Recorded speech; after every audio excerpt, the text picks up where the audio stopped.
जय हिंद दोस्तों, स्वागत है आप सभी का आपके अपने परिवार द लॉजिकल साइंस में।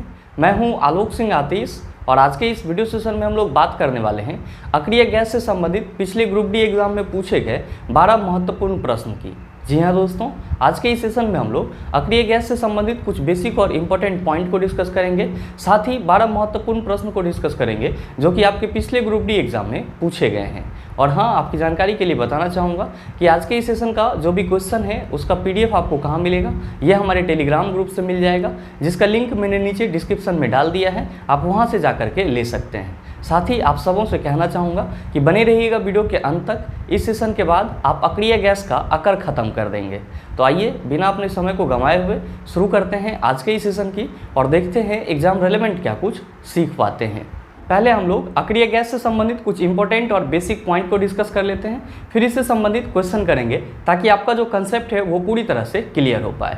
आप सभी कहेंगे कि सर इससे संबंधित इंपॉर्टेंट पॉइंट को डिस्कस करने से पहले आप ये बता दो कि अक्रिय गैस क्या होता है और ये कौन कौन से होते हैं। तो कहने की कोई ज़रूरत नहीं है, आप सबों को मालूम है कि जितने भी अक्रिय गैस होते हैं वो स्टेबल होता है, अस्थायी होता है और ये किसी भी रासायनिक अभिक्रिया में भाग नहीं लेता है। तो आप ये सिंपल भाषा में कह सकते हैं कि वैसे सभी गैसेस जो अस्थायी होते हैं और किसी भी रासायनिक अभिक्रिया में भाग नहीं लेता है, क्या कहलाता है? अक्रिय गैस कहलाता है। साथ ही ध्यान में रखेंगे कि अक्रिय गैस को हम लोग इंग्लिश में नोबल गैस कहते हैं और कभी कभी इसी को हम लोग निष्क्रिय गैस के नाम से भी जानते हैं। किस नाम से जानते हैं? निष्क्रिय गैस के नाम से भी जानते हैं। तो जहाँ कहीं भी आपको निष्क्रिय गैस लिखा हुआ मिलेगा, आप क्या समझेंगे? अक्रिय गैस की बात की जा रही है। साथ ही ध्यान में रखेंगे कि जब हम लोग इसको निष्क्रिय गैस बोलते हैं तो इंग्लिश में इसी को और क्या बोला जाता है? तो सर इनर्ट गैस भी बोला जाता है। तो जहाँ भी आपको इनर्ट गैस लिखा हुआ मिले, आप फिर से क्या समझेंगे? अक्रिय गैस की बात हो रही है। अब आप कहेंगे कि ये बताओ कि हमारे पास अक्रिय गैस कितने हैं? तो मेरे मित्र ध्यान में रखेंगे कि आपके पास 6 प्राकृतिक रूप से पाए जाने वाले अक्रिय गैस है और एक जो है आपका वो लैब में तैयार किया जा सकने वाला अक्रिय गैस है। आप कहेंगे सर ये कौन कौन से हैं? तो ध्यान में रखिएगा कि जो 6 प्राकृतिक रूप से पाया जाने वाला अक्रिय गैस है, जो 6 प्राकृतिक रूप से पाया जाने वाला अक्रिय गैस है वो कौन कौन सा है? तो पहला है आपका हीलियम। पहला क्या है? हीलियम। दूसरा आपका क्या है? तो सर दूसरा है आपका नियॉन। दूसरा क्या है आपका? नियॉन। और तीसरा आपका क्या है? तो सर तीसरा है आपका आर्गन। तीसरा क्या है? आर्गन। और चौथा क्या है? तो सर चौथा है आपका क्रिप्टन। चौथा क्या है? क्रिप्टन। और पांचवा क्या है? तो सर पांचवा है आपका जेनॉन। पांचवा क्या है सर? जेनॉन। और छठा कौन सा है? तो छठा है आपका रेडॉन। तो जब भी आपसे ये क्वेश्चन पूछा जाए कि प्राकृतिक रूप से पाए जाने वाले अक्रिय गैसों की संख्या कितनी है, आप क्या कहेंगे? 6 है। कौन कौन सा है? तो पहला है हीलियम, दूसरा है नियॉन, तीसरा है आर्गन, चौथा है क्रिप्टन, पांचवा है आपका जेनॉन और छठा कौन सा है? तो सर रेडॉन है। साथ ही ध्यान में रखिएगा कि वैसा अक्रिय गैस जिसको आप संश्लेषित कर सकते हैं, संश्लेषित कहाँ करेंगे? तो सर लैब में करेंगे। यानी कि वैसा अक्रिय गैस जिसको लैब में बनाया जा सकता है वो कौन सा है? तो आप कहेंगे सर OG है। कौन सा है सर? OG है। जिसका पूरा नाम क्या होता है? तो सर इसका पूरा नाम होता है ऑग्निशन। इसका पूरा नाम क्या होता है? ऑग्निशन होता है। तो आप इस चीज़ को भी ध्यान में रखिएगा। अगर आपके एग्जाम में ये क्वेश्चन पूछ लिया जाए कि निम्नलिखित में से कौन सा अक्रिय गैस है जिसको लैब में तैयार किया जा सकता है या फिर संश्लेषित अक्रिय गैस बोला जाता है, तो आप क्या कहेंगे? OG, जिसका पूरा नाम क्या होता है? ऑग्निशन होता है। ऐसे आपके एग्जाम में इससे संबंधित अभी तक कोई क्वेश्चन देखने को नहीं मिला है। आपके एग्जाम में जो क्वेश्चन देखने को मिलता है वो कहाँ से मिलता है? तो सर इस 6 प्राकृतिक अक्रिय गैस से देखने को मिलता है। अब आप सभी कहेंगे कि सर चलो हमने ये मान लिया कि ये सभी के सभी क्या हैं? प्राकृतिक रूप से पाए जाने वाले अक्रिय गैस हैं, लेकिन इसका नाम हमको आसानी से कैसे याद रहेगा? मैंने कई बार बताया है कि जितने भी प्राकृतिक रूप से पाए जाने वाले अक्रिय गैस हैं उसके नाम को आप आसानी से याद रख सकते हैं। सिर्फ और सिर्फ आपको बस एक ट्रिक याद रखना है। और वो ट्रिक क्या है? तो सर वो ट्रिक है हीना आकर जाना रे। कौन सा ट्रिक है? तो वो ट्रिक है सर हीना आकर जाना रे। बस आपको इतना सा याद रखना है और जितने भी प्राकृतिक रूप से पाए जाने वाले अक्रिय गैस हैं उसका नाम आप आसानी से याद रख सकते हैं। आप कहेंगे कैसे याद रख सकते हैं? तो ध्यान में रखिएगा, यहाँ पे लिखा हुआ है हीना, तो हीना के ही से आप क्या समझेंगे? तो सर हीना के ही से आप हीलियम याद रख लेंगे। साथ ही यहाँ पे ना से आप क्या याद रखेंगे? तो सर ना से आप नियॉन याद रख लेंगे।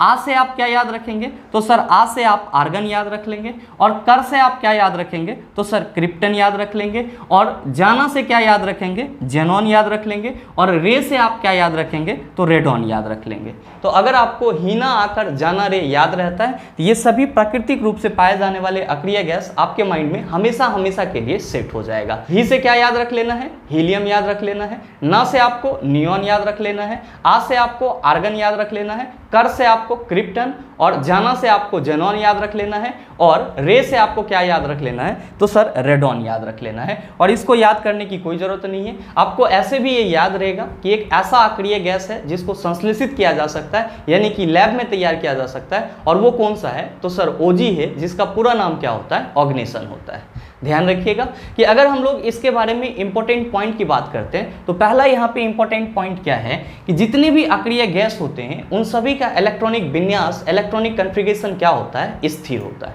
आप कहेंगे सर हम कैसे समझेंगे कि इन सभी अक्रिय गैस का जो इलेक्ट्रॉनिक कॉन्फ़िगरेशन होता है वो स्थिर होता है। ध्यान दीजिएगा, हम लोग एक एग्जाम्पल से समझते हैं। जैसे आप सभी कहते हैं कि गुरुजी आर्गन का जो एटॉमिक नंबर होता है वो कितना होता है, तो 18 होता है। तो जब कक्षा के आधार पे आप इसका इलेक्ट्रॉनिक कॉन्फ़िगरेशन निकालते हैं तो आप सभी क्या कहते हैं, आप सभी कहते हैं कि सर इसके पहले कक्षा में 2 इलेक्ट्रॉन जाएगा, दूसरे कक्षा में 8 इलेक्ट्रॉन जाएगा, और तीसरे कक्षा में 8 इलेक्ट्रॉन जाएगा।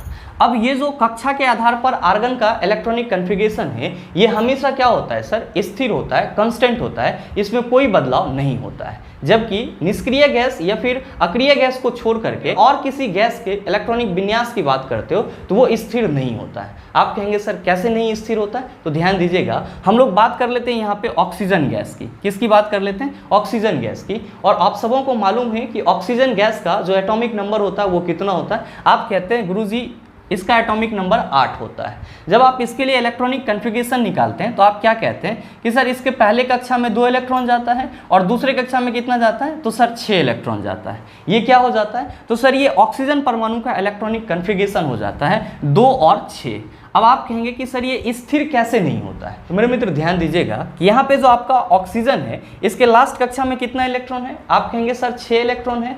तो इसको ऑक्टेट पूरा करने के लिए कितने इलेक्ट्रॉन की जरूरत होगी, आप कहेंगे सर 2 इलेक्ट्रॉन की जरूरत होगी। तो ये 2 इलेक्ट्रॉन क्या करेगा, तो सर किसी से ले लेगा।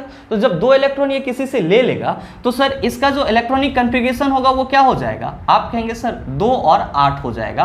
और अब ये ऑक्सीजन क्या हो जाएगा, तो सर स्थिर हो जाएगा, यानी कि स्टेबल हो जाएगा। ध्यान दीजिएगा कि जब ऑक्सीजन परमाणु के रूप में था तब इसका इलेक्ट्रॉनिक कॉन्फ़िगरेशन 2 और 6 था, लेकिन जैसे ही इन्होंने 2 इलेक्ट्रॉन किसी से ले लिया तो सर ये क्या हो गया, तो सर आयन के रूप में बन गया। क्यों, क्योंकि जब भी किसी से इलेक्ट्रॉन ग्रहण करेगा तो सर ये क्या हो जाएगा, तो सर नेगेटिव आयन फॉर्म कर लेगा। तो आप ये कहेंगे कि सर O2 माइनस, यहाँ पे जो ये इलेक्ट्रॉनिक कॉन्फ़िगरेशन है वो किसका है, O2 माइनस आयन का है या फिर ऑक्सीजन के आयन का है। तो आप क्या देख रहे हैं कि सर ऑक्सीजन परमाणु जब था तो उसका इलेक्ट्रॉनिक कॉन्फ़िगरेशन ये था, लेकिन यही ऑक्सीजन परमाणु जब आयन में बदल गया तब इसका इलेक्ट्रॉनिक कॉन्फ़िगरेशन क्या हो गया, तो 2 और 8 हो गया। इसका मतलब ये हुआ कि जितने भी अक्रिय गैस को छोड़ करके बाकी के गैसेज होते हैं उसका इलेक्ट्रॉनिक कॉन्फ़िगरेशन स्थिर नहीं होता है, जबकि अक्रिय गैस का जो इलेक्ट्रॉनिक कॉन्फ़िगरेशन होता है वो क्या होता है, स्थिर होता है। इसको ना तो किसी से इलेक्ट्रॉन लेने की जरूरत होती है और ना ही किसी को इलेक्ट्रॉन देने की जरूरत होती है। तो आप इस पॉइंट को हमेशा ध्यान में रखेंगे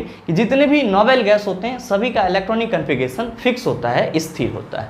साथ ही यहाँ पे दूसरा पॉइंट में मैंने लिखा है कि जितने भी अक्रिय गैस होते हैं ये किसी भी रासायनिक अभिक्रिया में भाग नहीं लेता है, मैंने एज अ डेफिनेशन के रूप में भी बताया है। साथ ही साथ आपको यहाँ पे ये ध्यान में रख लेना है कि सभी अक्रिय गैस मुक्त अवस्था में पाए जाते हैं, यानी कि फ्री स्टेट में पाए जाते हैं। आपका तीसरा पॉइंट है कि सभी अक्रिय गैस क्या होते हैं, रंगहीन होते हैं, गंधहीन होते हैं और साथ ही साथ क्या होता है, स्वादहीन होते हैं। तो कभी कभी आपके एग्जाम में क्वेश्चन पूछ लिया जाता है कि निम्नलिखित में से कौन सा गैस रंगहीन, स्वादहीन और गंधहीन होता है, और आपके ऑप्शन में वहां पे अगर अक्रिय गैस रहे तो आप क्या टिक करेंगे, अक्रिय गैस को टिक करेंगे। तो ये पॉइंट भी आपके लिए इंपॉर्टेंट है, आप इसका भी ख्याल रखिएगा। साथ ही ध्यान में रखेंगे यहाँ पे चौथा पॉइंट में मैंने क्या लिखा है कि आयनन ऊर्जा का मान अधिक होता है। जी हाँ सर, जितने भी अक्रिय गैस होते हैं इन सभी का जो आयोनाइजेशन पोटेंशियल होता है वो क्या होता है, तो सर अधिक होता है। और अगर आपसे ये क्वेश्चन पूछ लिया जाए कि अक्रिय गैसों में सबसे अधिक आयनन ऊर्जा कौन सी गैस का होता है, आप सभी ध्यान में रखेंगे कि सबसे अधिक आयनन ऊर्जा हीलियम गैस का होता है। कौन सी गैस का होता है? हीलियम गैस का होता है। और ये क्वेश्चन भी आपके ग्रुप डी एग्जाम में पूछा गया था। तो आपको क्या याद रखना है कि जितने भी अक्रिय गैस होते हैं इसका आयनन ऊर्जा ज़्यादा होता है, और सबसे ज़्यादा आयनन ऊर्जा कौन सी अक्रिय गैस का होता है? तो सर हीलियम का होता है। आइए कुछ और भी इस तरह के इंपॉर्टेंट पॉइंट हैं उसको भी डिस्कस कर लेते हैं, लेकिन उससे पहले अगर आप नोट डाउन करना चाहते हैं तो वीडियो को पॉज करके इन सारे चीज़ों को नोट डाउन कर सकते हैं। आपका जो अगला पॉइंट है वो है पॉइंट नंबर 5, और बड़ा ही इंपॉर्टेंट सा पॉइंट है। क्या लिखा हुआ है कि अक्रिय गैस आवर्त सारणी के वर्ग 18 में पाए जाते हैं। मेरे मित्र, आप सबों को याद होगा कि जितने भी अक्रिय गैस हैं वे सभी के सभी आवर्त सारणी के किस वर्ग में पाए जाते हैं? तो आप सभी कहते हैं गुरुजी वर्ग 18 में पाया जाता है। मेरे मित्र, यहाँ पे ध्यान में रखिएगा कि ये जो आपका वर्ग 18 है इसको किस उपवर्ग में बांटा गया है? तो आप सभी कहेंगे कि सर ये जो हमारा वर्ग 18 है इसको उपवर्ग 8A में बांटा गया है। किस में बांटा गया है? 8A में। तो आप ये भी ध्यान में रखेंगे कि जितने भी अक्रिय गैस है वो किस उपवर्ग में पाए जाते हैं? तो आप कहेंगे सर 8A उपवर्ग में पाए जाते हैं। यहाँ पे मैं उपवर्ग लिख दे रहा हूँ ताकि आपको कोई कन्फ्यूज़न ना हो। तो आपको दोनों चीज़ याद रखना है कि जितने भी अक्रिय गैस हैं वो वर्ग 18 में पाए जाएंगे, साथ ही किस उपवर्ग में पाए जाएंगे? तो आप कहेंगे 8A उपवर्ग में पाए जाएंगे। साथ ही ध्यान में रखिएगा कि जो आपका वर्ग 18 होता है इसी को क्या बोला जाता है? तो सर इसी को शून्य वर्ग बोला जाता है। क्या बोला जाता है? शून्य वर्ग बोला जाता है। तो आपके एग्जाम में कभी कभी ये क्वेश्चन भी पूछ लिया जाता है कि निम्नलिखित में से अक्रिय गैस किस वर्ग में पाए जाते हैं, और आपके ऑप्शन में 18 वर्ग न दे करके शून्य वर्ग दिया हुआ रहता है। तो आप किसको टिक करेंगे? शून्य वर्ग को टिक करेंगे। अब आप सभी कहेंगे कि गुरुजी वर्ग 18 को शून्य वर्ग क्यों बोला जाता है? हमेशा ध्यान में रखिएगा कि जितने भी अक्रिय गैस होते हैं, नोबेल गैस होते हैं, इसकी संयोजकता क्या होती है? सर 0 होती है, और इसीलिए आवर्त सारणी का जो वर्ग 18 है उसको क्या बोला जाता है? शून्य वर्ग बोला जाता है। यहाँ पे एक और आप इंपॉर्टेंट पॉइंट ध्यान में रखेंगे कि अक्रिय गैस की संयोजकता कितनी होती है? सर 0 होती है। कितनी होती है? 0 होती है। इसीलिए वर्ग 18 को क्या बोला जाता है? शून्य वर्ग बोला जाता है। आपके एग्जाम में कभी कभी ये क्वेश्चन भी पूछ लिया जाता है कि अक्रिय गैस की संयोजकता होती है, आप क्या कहेंगे? 0 होती है। साथ ही आप सभी कहेंगे कि सर ये चीज़ तो याद रखना बड़ा ही सिंपल था कि जितने भी अक्रिय गैस हैं वो वर्ग 18 में पाए जाते हैं, साथ ही उपवर्ग 8A में पाए जाते हैं। जबकि ये बताओ कि जो हमारे पास अक्रिय गैस हैं वो किस आवर्त में पाए जाते हैं? मेरे मित्र, इसको भी याद रखना बड़ा ही आसान है। बस आपको क्रम से अक्रिय गैस के नाम को याद रखना है, और आप इससे आसानी से पता कर सकते हैं कि कौन सा अक्रिय गैस किस आवर्त में पाया जाता है। ध्यान में रखिएगा कि आपका जो पहला अक्रिय गैस है वो कौन सा है? हीलियम है। दूसरा कौन सा है? नियोन है। तीसरा कौन सा है? आर्गन है। चौथा कौन सा है? क्रिप्टन है। पांचवा कौन सा है? जेनॉन है। और छठा कौन सा है? रेडॉन है। तो बस आपको ये क्रम याद रख लेना है। क्या कि पहला आपका अक्रिय गैस कौन सा है? हीलियम। दूसरा कौन सा है? नियोन। तीसरा कौन सा है? आर्गन। चौथा कौन सा है? क्रिप्टन। पांचवा कौन सा है? जेनॉन। और छठा कौन सा है? रेडॉन। अब आप कहेंगे कि सर इससे आवर्त कैसे पता चलेगा? तो ध्यान में रखिएगा कि हीलियम आपका पहला अक्रिय गैस है, ये पहले आवर्त में पाया जाएगा। किस आवर्त में पाया जाएगा? तो सर पहले आवर्त में पाया जाएगा। नियोन आपका दूसरा अक्रिय गैस है, तो ये किस आवर्त में पाया जाएगा? तो सर दूसरे आवर्त में पाया जाएगा। किस आवर्त में पाया जाएगा? दूसरे आवर्त में पाया जाएगा। आर्गन आपका किस आवर्त में पाया जाएगा? आप सभी कहेंगे कि सर अब तो ये हमको आसानी से याद रह जाएगा कि आर्गन तीसरे आवर्त में पाया जाएगा। क्रिप्टन हमारा चौथे आवर्त में पाया जाएगा। क्रिप्टन किस में पाया जाएगा? चौथे आवर्त में पाया जाएगा। जबकि जो जेनॉन है ये किस में पाया जाएगा? तो सर ये पाँचवें आवर्त में पाया जाएगा। किस में पाया जाएगा? पाँचवें आवर्त में पाया जाएगा। जबकि जो हमारा रेडॉन है ये किस आवर्त में पाया जाएगा? तो सर छठे आवर्त में पाया जाएगा।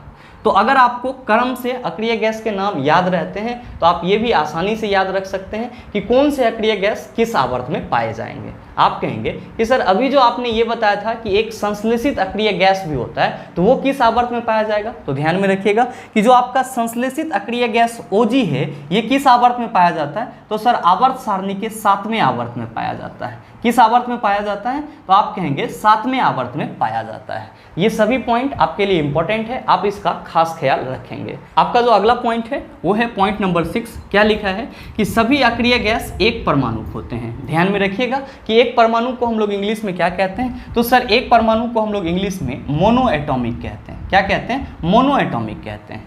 क्योंकि जब आप ये कहते हो कि जितने भी अक्रिय गैस होते हैं वो मुक्त अवस्था में पाए जाते हैं, तो जाहिर सी बात है कि अक्रिय गैस कभी भी अणु के रूप में नहीं पाया जाएगा।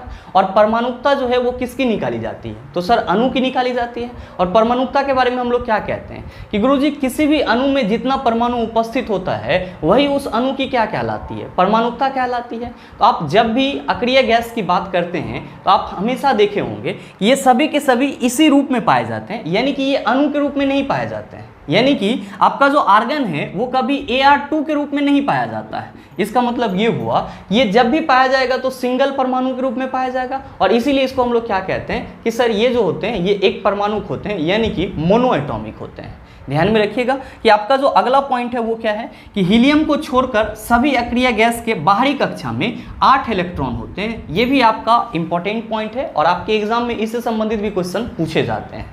तो आपको हमेशा क्या ध्यान में रखना है कि हीलियम को छोड़ करके बाकी जितने भी अक्रिय गैस हैं उन सभी के बाह्यतम कक्षा में आउटर मोस्ट सेल में कितना इलेक्ट्रॉन होता है? तो सर 8 इलेक्ट्रॉन होता है। जबकि हीलियम के बाह्यतम कक्षा में कितना इलेक्ट्रॉन होता है? तो सर हीलियम का जो एटॉमिक नंबर होता है वो होता है 2, और पहले कक्षा में कितना रह सकता है? तो सर 2 रह सकता है। तो चूंकि इसके पास 2 इलेक्ट्रॉन है ही और पहले कक्षा में 2 इलेक्ट्रॉन रह ही सकता है, तो और ज्यादा इसको कक्षा की जरूरत नहीं पड़ती है। तो आप ये कह सकते हैं कि सर हीलियम का जो पहला कक्षा होगा वही क्या कहलाएगा? इसका बाह्यतम कक्षा कहलाएगा। और हम ये कह सकते हैं कि हीलियम के बाह्यतम कक्षा में कितने इलेक्ट्रॉन पाए जाते हैं? तो आप कहेंगे 2 इलेक्ट्रॉन पाए जाते हैं। बाकी के जो अक्रिय गैस हैं उन सभी के बाह्यतम कक्षा में कितने इलेक्ट्रॉन पाए जाते हैं? तो सर 8 इलेक्ट्रॉन पाए जाते हैं। ध्यान में रखिएगा कि आपका जो अगला पॉइंट है उसमें क्या लिखा है कि रेडॉन को छोड़ करके सभी अक्रिय गैस वायुमंडल में पाए जाते हैं। इस चीज को आप ध्यान में रखेंगे कि रेडॉन को छोड़ करके बाकी के जो भी अक्रिय गैस हैं वे सब के सब वायुमंडल में पाए जाते हैं। अब आप कहेंगे सर ऐसा क्यों? ऐसा इसीलिए कि रेडॉन जो है ये क्या है? तो सर ये एक आपका रेडियो सक्रिय तत्व है। ये क्या है? तो आप सभी याद रखेंगे कि रेडॉन जो है वो एक रेडियो सक्रिय अक्रिय गैस तत्व है। क्या है सर? रेडियो सक्रिय अक्रिय गैस तत्व है। और इसीलिए ये क्या होता है? तो सर आपके एटमॉस्फेयर में नहीं पाया जाता है, वायुमंडल में नहीं पाया जाता है। तो आपको ये चीज़ भी ध्यान में रखना है। आपके एग्जाम में कभी कभी ये क्वेश्चन पूछ लिया जाता है कि निम्नलिखित में से कौन सा रेडियो सक्रिय अक्रिय गैस तत्व है? आप क्या कहेंगे कि रेडॉन जो है वो क्या है? रेडियो सक्रिय अक्रिय गैस तत्व है। साथ ही आपके एग्जाम में कभी कभी ये क्वेश्चन भी पूछ लिया जाता है कि निम्नलिखित में से कौन सा अक्रिय गैस तत्व अजनबी गैस तत्व के नाम से जाना जाता है? तो ध्यान में रखिएगा कि जो आपका जेनॉन है, इसको क्या बोला जाता है? तो सर इसको अजनबी तत्व बोला जाता है। क्या बोला जाता है? अजनबी तत्व बोला जाता है। जबकि जेनॉन क्या है आपका? तो आप कहेंगे सर ये एक अक्रिय गैस है। तो क्वेश्चन क्या पूछा जाता है कि निम्नलिखित में से कौन सा अक्रिय गैस तत्व अजनबी गैस तत्व के नाम से जाना जाता है? आप क्या कहेंगे? जेनॉन जो है वो अजनबी अक्रिय गैस तत्व के नाम से जाना जाता है। उम्मीद करते हैं कि आप इन सभी बेसिक और इंपॉर्टेंट पॉइंट को आसानी से समझ पाए होंगे। आइए अब इससे संबंधित हम लोग प्रॉब्लम क्वेश्चन कर लेते हैं ताकि आपका जो कंसेप्ट है वो और ज़्यादा क्लियर हो पाए। लेकिन उससे पहले अगर आप नोट डाउन करना चाहते हैं तो वीडियो को पॉज करके इन सारे चीज़ों को नोट डाउन कर सकते हैं। आपका जो पहला क्वेश्चन है आज के इस सेशन का, क्वेश्चन नंबर 1, बड़ा ही आसान सा सवाल आपसे पूछा जा रहा है कि समूह डैश में निष्क्रिय गैसें होती है। आपका ऑप्शन दिया हुआ है 7, दूसरा है 18, तीसरा है 1 और चौथा है 17। बताइए क्या होगा इसका आंसर? आप सभी कहेंगे कि सर समूह 18 में जितने भी अक्रिय गैस होते हैं वो पाए जाते हैं, इसलिए हमारे इस क्वेश्चन का सही आंसर क्या हो जाएगा? ऑप्शन नंबर बी हो जाएगा। उम्मीद करते हैं समझ पाए होंगे। चलते हैं अगले क्वेश्चन की तरफ। आपका जो अगला क्वेश्चन है, क्वेश्चन नंबर 2, बड़ा ही आसान सा सवाल आपसे पूछा जा रहा है कि निष्क्रिय गैसें डैश समूह में होती है। आपका ऑप्शन दिया हुआ है 1A, दूसरा ऑप्शन है 3A, तीसरा ऑप्शन है 8A और चौथा ऑप्शन है 4A। क्या होगा इसका आंसर? आप सभी कहेंगे कि सर यहाँ पे उपवर्ग की बात की जा रही है। किसकी बात की जा रही है सर? उपवर्ग की बात की जा रही है। और अभी जस्ट आपने बताया है कि जितने भी अक्रिय गैस होते हैं वे सभी के सभी किस उपवर्ग में पाए जाते हैं? आप कहेंगे कि गुरुजी ये 8A उपवर्ग में पाए जाते हैं। किस उपवर्ग में पाए जाते हैं? 8A उपवर्ग में पाए जाते हैं। इसीलिए हमारे इस क्वेश्चन का सही आंसर क्या हो जाएगा? आप कहेंगे ऑप्शन नंबर सी हो जाएगा।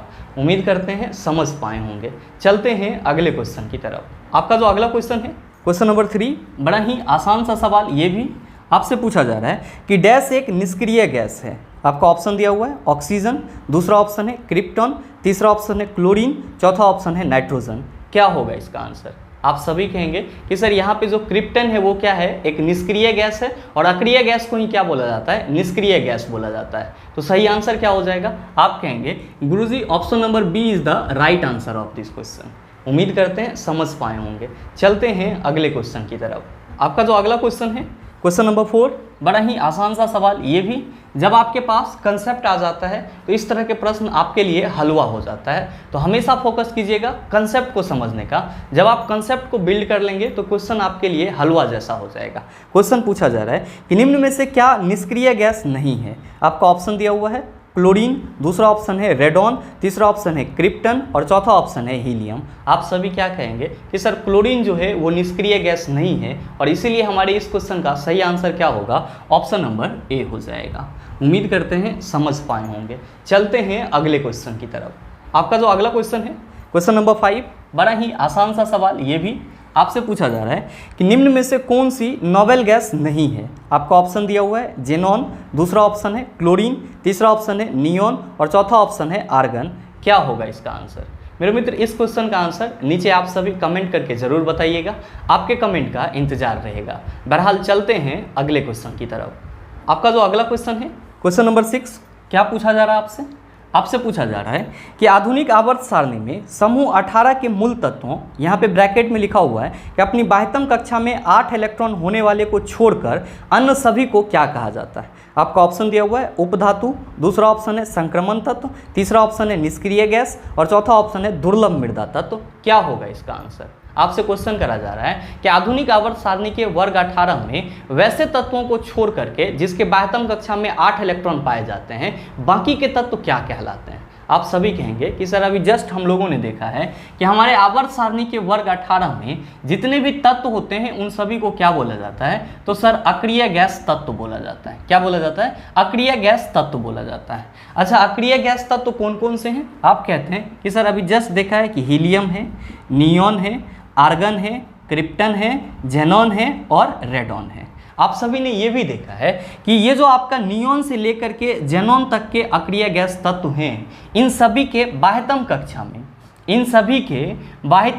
में कितने इलेक्ट्रॉन पाए जाते हैं, तो सर 8 इलेक्ट्रॉन पाए जाते हैं। जबकि आपका जो हीलियम है इसके बाह्यतम कक्षा में कितने इलेक्ट्रॉन पाए जाते हैं, तो सर इसके बाह्यतम कक्षा में 2 इलेक्ट्रॉन पाए जाते हैं। कितने इलेक्ट्रॉन पाए जाते हैं, 2 इलेक्ट्रॉन पाए जाते हैं। साथ ही जो आपका एक संश्लेषित अक्रिय गैस ओजी है, इसके भी बाह्यतम कक्षा में कितने इलेक्ट्रॉन पाए जाते हैं, तो सर 8 इलेक्ट्रॉन पाए जाते हैं। आपसे क्वेश्चन क्या करा जा रहा है, क्वेश्चन करा जा रहा है कि ये जो आपका नियॉन से लेकर के ओजी तक के तत्व हैं जिसके बाह्यतम कक्षा में 8 इलेक्ट्रॉन पाए जाते हैं, इसको छोड़ करके समूह 18 में जो तत्व होते हैं उसको क्या बोला जाता है। आप क्या कहेंगे कि समूह 18 में 2 ही तरह के तत्व पाए जाते हैं। एक वो जिसके बाह्यतम कक्षा में कितना इलेक्ट्रॉन होता है, 2 इलेक्ट्रॉन होता है, और एक वो जिसके बाह्यतम कक्षा में कितना इलेक्ट्रॉन होता है, 8 होता है। और ये सभी क्या कहलाते हैं, तो गुरुजी अक्रिय गैस कहलाते हैं या फिर निष्क्रिय गैस कहलाते हैं। तो आपसे जो क्वेश्चन पूछा जा रहा है उसका सही आंसर क्या होगा।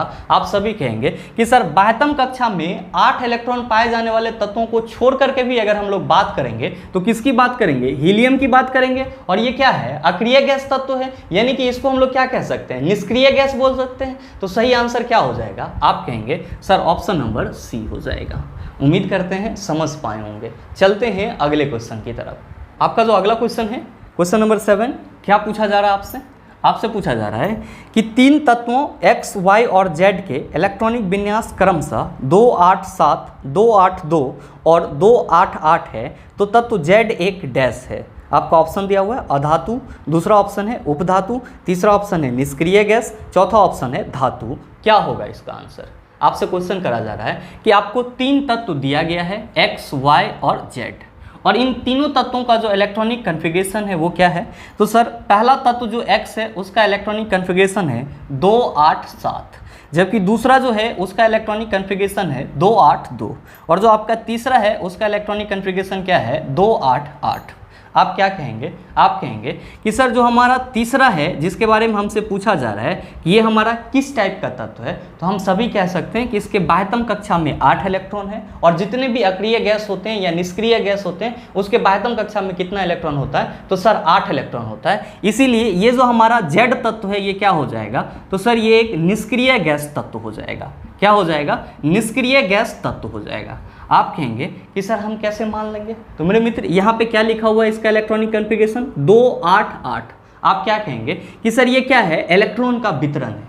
तो जरा सा आप इन सभी इलेक्ट्रॉन को जोड़ेंगे तो आप क्या कहेंगे कि सर 2 और 8 10 हो जाएगा, और 10 8 कितना होता है? 18 हो जाएगा। 18 किसका परमाणु संख्या होता है? तो गुरुजी आर्गन का होता है। आर्गन क्या है आपका? तो सर एक अक्रिय गैस है, निष्क्रिय गैस है। सही आंसर क्या हो जाएगा? आप कहेंगे sir option number C is the right answer of this question.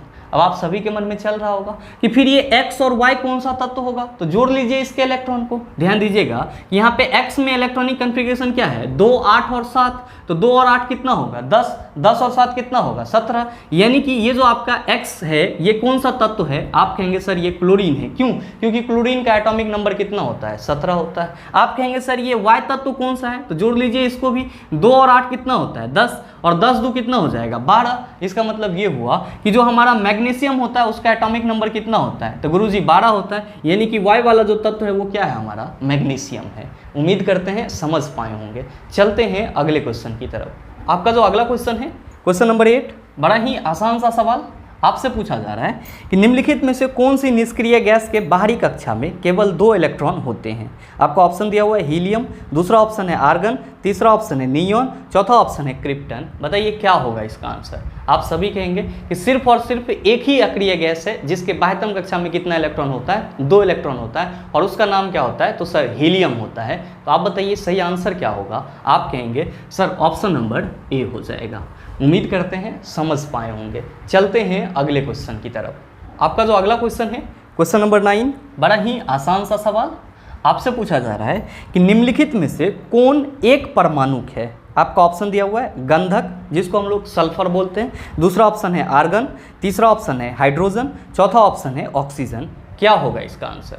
आपसे क्वेश्चन करा जा रहा है कि चारों ऑप्शन में से कौन सा एक परमाणुक है। आपको क्या याद रखना है? आपको याद रखना है कि जितने भी अक्रिय गैस तत्व होते हैं वे सभी के सभी क्या होते हैं? एक परमाणुक होते हैं, मोनो एटॉमिक होते हैं। तो आप अपने ऑप्शन में देख लीजिए कि कौन सा अक्रिय गैस तत्व है। आप कहेंगे कि सर पहला ऑप्शन में गंधक दिया हुआ है, तो सर ये तो अक्रिय गैस तत्व नहीं है। जबकि दूसरा ऑप्शन में आर्गन दिया हुआ है, ये क्या है? अक्रिय गैस तत्व है। तो आप बताइए कि ये क्या होगा? आप कहेंगे सर एक परमाणुक होगा। सही आंसर क्या हो जाएगा? आप कहेंगे गुरुजी option number B is the right answer of this question. उम्मीद करते हैं समझ पाए होंगे। चलते हैं अगले क्वेश्चन की तरफ। आपका जो अगला क्वेश्चन है क्वेश्चन नंबर 10, बड़ा ही आसान सा सवाल आपसे पूछा जा रहा है कि निम्नलिखित में से कौन सी अक्रिय गैस को आवर्त 5 में रखा गया है? आपका ऑप्शन दिया हुआ है नियॉन, दूसरा ऑप्शन है रेडॉन, तीसरा ऑप्शन है जेनॉन, और चौथा ऑप्शन है आर्गन। क्या होगा इसका आंसर? आप सभी कहेंगे कि सर हमारे पहले ऑप्शन में नियॉन लिखा हुआ है, और हम सभी ने अभी जस्ट देखा है कि नियॉन जो है ये हमारा क्या है? तो सर दूसरा अक्रिय गैस तत्व है। तो ये किस आवर्त में पाया जाएगा? आप कहेंगे कि सर ये दूसरे आवर्त में पाया जाएगा। किस में पाया जाएगा? दूसरे आवर्त में पाया जाएगा। साथ ही आपके दूसरे ऑप्शन में क्या दिया हुआ है? रेडॉन दिया हुआ है। तो सर ये जो रेडॉन है ये हमारा कौन सा अक्रिय गैस तत्व है? आप कहते हैं सर ये छठा अक्रिय गैस तत्व है। ये किस आवर्त में पाया जाएगा? आप कहेंगे गुरुजी ये छठे आवर्त में पाया जाएगा।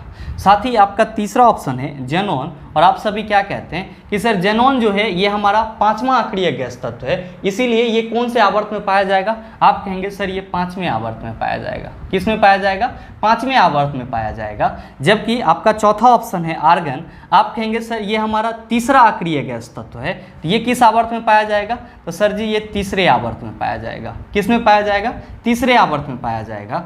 तो आप बताइए कि आपसे जो क्वेश्चन पूछा जा रहा है कि निम्नलिखित में से कौन सी अक्रिय गैस को आवर्त 5 में रखा गया है? आप क्या कहेंगे कि सर आवर्त 5 में जेनॉन को रखा गया है। तो सही आंसर क्या होगा? सर ऑप्शन नंबर सी हो जाएगा। ध्यान में रखिएगा कि अगर आपको इसका एटॉमिक नंबर याद है तो सर उसके इलेक्ट्रॉनिक कन्फिग्रेशन से भी आप ये निकाल सकते हैं कि कौन सा गैस किस आवर्त में पाया जाएगा। क्यों? क्योंकि मैंने आपको कई बार पीछे के सेशन में बताया है कि कोई भी तत्व में जितनी कक्षा होती है तो जो कक्षा संख्या होती है वो किसके बराबर होती है? तो सर आवर्त की संख्या के बराबर होती है। जबकि संयोजकता जो होती है वो किसके बराबर होती है? तो सर वर्ग संख्या के बराबर होती है। तो आप दोनों तरीका से निकाल सकते हैं, आपको जो आसान लगे आप उसका यूज कर सकते हैं। बहरहाल चलते हैं अगले क्वेश्चन की तरफ। आपका जो अगला क्वेश्चन है क्वेश्चन नंबर 11, बड़ा ही आसान सा सवाल आपसे पूछा जा रहा है कि हीलियम और आर्गन में क्या समानता है। आपको ऑप्शन दिया हुआ है, दोनों तत्व द्रव धातु हैं। दूसरा ऑप्शन है, दोनों धातुओं का प्रयोग गुब्बारों में किया जाता है। तीसरा है, दोनों में उच्च विसरण दर होती है। चौथा ऑप्शन है, दोनों का बाह्यतम कोश पूर्णतः भरा हुआ होता है। क्या होगा इसका आंसर? आपसे क्वेश्चन पूछा जा रहा है कि हीलियम और आर्गन में क्या समानता है। आप कहेंगे कि सर पहला समानता तो ये है कि ये दोनों ही क्या हैं, अक्रिय गैस हैं। और जब भी हम अक्रिय गैस की बात करते हैं तो अक्रिय गैस का जो बाह्यतम कक्षा होता है वो पूरी तरह से क्या होता है, तो सर भरा हुआ होता है। ध्यान दीजिएगा अपने ऑप्शन पे, पहले ऑप्शन में कहा जा रहा है कि दोनों तत्व द्रव धातु हैं। आप कहेंगे सर जब ये अक्रिय गैस है तो यहाँ पे धातु कहना तो बिल्कुल ही गलत हो जाएगा। पहला ऑप्शन आपका क्या हो गया, गलत हो गया। दूसरा ऑप्शन है, दोनों धातुओं का प्रयोग गुब्बारों में किया जाता है, फिर से धातु का यूज किया जा रहा है। सर ये भी ऑप्शन क्या है, गलत है। आपका तीसरा ऑप्शन है कि दोनों में उच्च विसरण दर होती है। आप कहेंगे कि सर गैसों में विसरण की प्रक्रिया तो होती है, लेकिन विसरण की प्रक्रिया बहुत सारे फैक्टर पे डिपेंड करती है। तो हम ये नहीं कह सकते हैं सीधे सीधे कि किसी भी गैस में जो डिफ्यूजन का रेट होता है वो क्या होता है, ज़्यादा होता है, यानी कि हाई होता है। यानी कि आप यहाँ पे ये कहेंगे कि सर दोनों गैसों में जो विसरण दर होगी वो उच्च नहीं हो सकता है। क्यों? क्योंकि दोनों में जो डिफ्यूजन रेट होगा वो क्या होगा, अलग अलग होगा। यानी कि तीसरा ऑप्शन भी आपका गलत हो गया। चौथा ऑप्शन क्या है कि दोनों का बाह्यतम कोश पूर्णतः भरा होता है। आप कहेंगे सर जब अक्रिय गैस है तो जाहिर सी बात है कि इसका जो आउटर मोस्ट सेल होगा वो क्या होगा, पूर्णतः भरा हुआ होगा। तो सही आंसर क्या होगा, आप सभी कहेंगे सर सही आंसर ऑप्शन नंबर डी हो जाएगा। उम्मीद करते हैं समझ पाए होंगे। चलते हैं अगले क्वेश्चन की तरफ। आपका जो अगला क्वेश्चन है क्वेश्चन नंबर 12, बड़ा ही आसान सा सवाल ये भी आपसे पूछा जा रहा है कि निम्नलिखित में से किस अक्रिय गैस का इलेक्ट्रॉनिक विन्यास क्लोराइड आयन में होता है। आपका ऑप्शन दिया हुआ है नियोन, दूसरा ऑप्शन है हीलियम, तीसरा ऑप्शन है क्रिप्टन, चौथा ऑप्शन है आर्गन।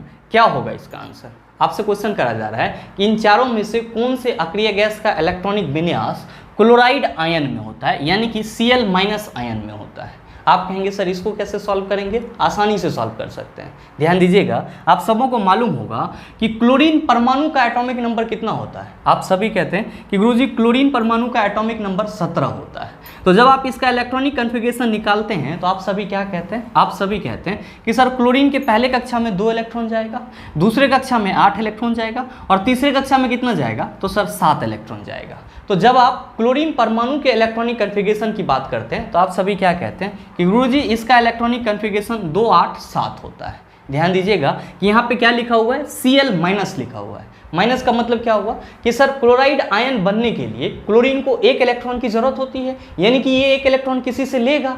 तो जाहिर सी बात है कि जब ये 1 इलेक्ट्रॉन किसी से लेगा इसके बाह्यतम कक्षा में 1 इलेक्ट्रॉन क्या हो जाएगा, बढ़ जाएगा। तो ध्यान दीजिएगा कि जब आप क्लोराइड आयन के इलेक्ट्रॉनिक कन्फिगरेशन की बात करेंगे तो आप कहेंगे कि सर जब ये 1 इलेक्ट्रॉन किसी से ले रहा है तो इसका मतलब ये हुआ कि इसके पास टोटल इलेक्ट्रॉन की संख्या कितनी हो जाएगी, 18 हो जाएगी। और इसका जो इलेक्ट्रॉनिक कन्फिगरेशन होगा वो क्या होगा, तो गुरुजी इसका इलेक्ट्रॉनिक कन्फिगरेशन 2 8 8 होगा। क्या होगा, 2 8 8 होगा। आप ये बताइए कि आपके ऑप्शन में जो अक्रिय गैस तत्व दिए गए हैं उसमें से किसका इलेक्ट्रॉनिक कन्फिगरेशन 2 8 8 होता है। आप कहेंगे कैसी बात कर रहे हैं गुरुजी, आर्गन का जो इलेक्ट्रॉनिक कन्फिगरेशन होता है वो क्या होता है, 2 8 8 होता है। यानी कि आपसे जो क्वेश्चन पूछा जा रहा है कि निम्नलिखित में से किस अक्रिय गैस का इलेक्ट्रॉनिक विन्यास क्लोराइड आयन में होता है, आप कहेंगे आर्गन अक्रिय गैस का इलेक्ट्रॉनिक विन्यास क्लोराइड आयन में होता है। और इसीलिए हमारे इस क्वेश्चन का सही आंसर क्या हो जाएगा, सर ऑप्शन नंबर डी हो जाएगा। मेरे मित्र उम्मीद करते हैं यहाँ तक के जितने भी क्वेश्चन और कंसेप्ट थे उसको आप बखूबी समझ पाए होंगे और मेरे ख्याल से अब आप अक्रिय गैस का आकार आसानी से निकाल सकते हैं। साथ ही उम्मीद करते हैं कि ये वीडियो आपको अच्छा लगा होगा। अगर आपको वीडियो अच्छा लगा तो वीडियो को लाइक कीजिएगा, ज़्यादा से ज़्यादा शेयर कीजिएगा और हाँ, अगर आप चैनल पर नए हैं तो सब्सक्राइब करके बेल आइकन दबा लीजिएगा ताकि इस तरह के एग्जाम रेलेवेंट वीडियो का नोटिफिकेशन सबसे पहले आपके पास पहुँचे और आप उसको सबसे पहले देख पाओ। मिलते हैं फिर अगले सेशन में, तब तक के लिए best of luck. Thank you, have a nice day.